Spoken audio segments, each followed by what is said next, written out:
Hi అండి. ఈరోజైతే పూరి కర్రీని ఏ విధంగా ప్రిపేర్ చేయాలో మీకు చూపిస్తున్నానండి. చాలా టేస్టీగా, చాలా యమ్మీగా ఉంటది. హోటల్ స్టైల్‌లో అసలు హోటల్‌లో తిన్న టేస్ట్ వస్తుంది. అంత బావుంటది. ముందుగా అయితే గనక ఒక ఫ్రై పాన్ పెట్టేసుకొని, దాంట్లో 2 టేబుల్ స్పూన్ల వరకు ఆయిల్‌ని వేసేసుకొని, పచ్చెనపప్పు, ఆవాలు, జీలకర్ర, మినపప్పును లైట్‌గా వేయించుకొని, దాంట్లో సన్నగా కట్ చేసుకున్నటువంటి పచ్చిమిరపకాయలను కూడా వేసేసుకోవాలి.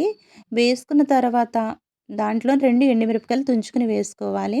అలాగే ఉల్లిపాయను ఒకటి ఈ విధంగా చీలుకొని వేసుకొని, కొంచెం కరివేపాకుని వేసి, వాటిని లైట్‌గా దోరగా ఫ్రై చేసేసుకోవాలి. ఈ విధంగా కొంచెం మగ్గిన తర్వాత దీంట్లో పసుపు, ఉప్పు వేసుకొని, చక్కగా వేయించేసుకున్న తర్వాత దీంట్లోనే సరిపడగా వాటర్‌నయితే వేసేసుకోవాలి.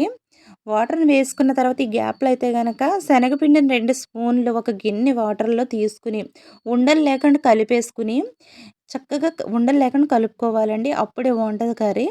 కలుపుకున్న తర్వాత దీంట్లో తెరులుతున్న దాంట్లో చక్కగా ఇలా పోసేసి గరిటెతో తిప్పేసుకున్న తర్వాత, దీంట్లోనే ముందుగా ఉడకబెట్టుకున్నటువంటి 2 బంగాళాదుంపల్ని స్మాష్ చేసి వేసేసుకొని, ఒక 5 మినిట్స్ కుక్ చేసినట్లయితే థిక్‌గా మంచిగా చాలా టేస్టీగా అయితే గనక కర్రీ రెడీ అయిపోతుంది. మీరు కూడా ట్రై చేయండి. మీకు ఏ విధంగా వచ్చిందో నాకు కామెంట్ థాంక్ యూ.